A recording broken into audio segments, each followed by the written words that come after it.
আসসালামু আলাইকুম এভরিওয়ান। আজ তৈরি করে দেখাবো খুবই আনকমন একটি রেসিপি, আর সেটি হলো স্বাস্থ্যসম্মত উপায়ে ঘরে তৈরি বেসনের বিস্কিট। এই বিস্কিটটি আপনি চায়ের সাথে মজা করে খেতে পারবেন। তো চলুন দেখে নেই এই বিস্কিটটি তৈরি করতে আমাদের কী কী উপকরণ লাগছে এবং আমরা এটি কিভাবে তৈরি করব। তার জন্য মিক্সিং বলে নিচ্ছি মেজারমেন্ট কাপের 1 কাপ পরিমাণ বেসন, সাথে দিচ্ছি পরিমাণ মতো লবণ, দিচ্ছি রেগুলার রান্নার তেল 3 টেবিল চামচ। এই বিস্কিট তৈরিতে সাধারণত তেলের পরিমাণ বেশিই লাগবে, আপনি চাইলে এখানে তেলের পরিবর্তে বাটারও ব্যবহার করতে পারবেন। এখন তেলটাকে বেসনের সাথে খুব ভালোভাবে ঘষে ঘষে মিশিয়ে নিব।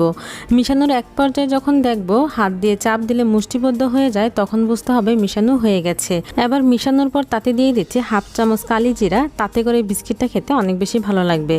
দিচ্ছি 1 টেবিল চামচ চিনি কিন্তু আমরা এখানে বেশি পরিমাণে ব্যবহার করব না। দিয়ে দিলাম 1/2 চামচ হলুদের গুঁড়া, দিচ্ছি 1 চামচ চিলি ফ্লেক্স। এখন নর্মাল তাপমাত্রার পানি দিয়ে একটি ডো তৈরি করে নিতে হবে।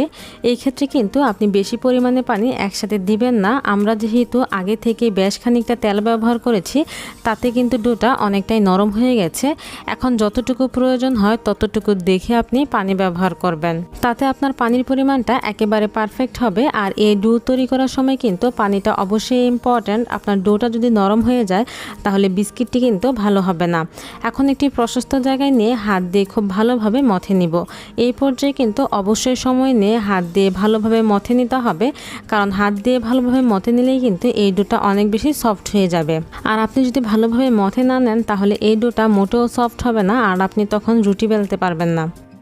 দেখুন প্রায় 5 থেকে 7 মিনিট মথার পর আমার ডোটা খুব সফট হয়ে গেছে। এখন আমি তার থেকে একটি রুটি তৈরি করে নেব। রুটি তৈরি করার সময় আপনি এখানে অতিরিক্ত কোনো ময়দা ব্যবহার করবেন না। যদি প্রয়োজন হয় সেক্ষেত্রে আপনি কিছুটা তেল ব্যবহার করতে পারবেন। আমি আবারও বলছি, আপনাকে কিন্তু ডোটা অবশ্যই ভালোভাবে মথে নিতে হবে।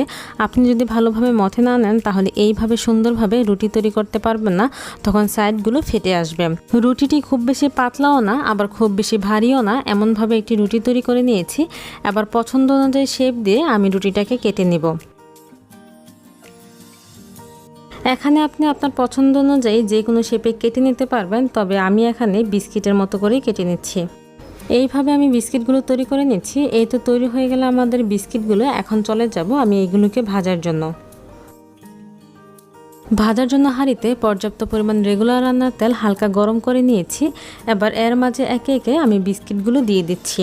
তেল কিন্তু একেবারে উত্তপ্ত করে দেওয়া যাবে না, তাহলে বিস্কিটগুলি দেওয়ার সাথে সাথে স্কিনে একটা ফুসকা পড়ে যাবে, তখন বিস্কিটগুলি দেখতে সুন্দর দেখাবে না। একটা পাশ যখন শক্ত হয়ে যাবে তখন অপর পাশ উল্টিয়ে দিতে হবে। আর বিস্কিটগুলো ভাজার সময় চুলার আঁচ শুরু থেকে শেষ পর্যন্ত মিডিয়ামে রেখে ভাজতে হবে। আপনি যখন চুলার আঁচ বাড়িয়ে ভাজতে যাবেন তখন উপর থেকে কালার চলে আসবে আর ভিতর থেকে এটা কাঁচাই থেকে যাবে। এইভাবে উল্টিয়ে পাল্টিয়ে সবগুলো সাইড ভালোভাবে ভেজে নিতে হবে। আমাদের বিস্কিটগুলো ভাজা হয়ে গেছে, এখন আমি তেল থেকে তুলে ফেলছি।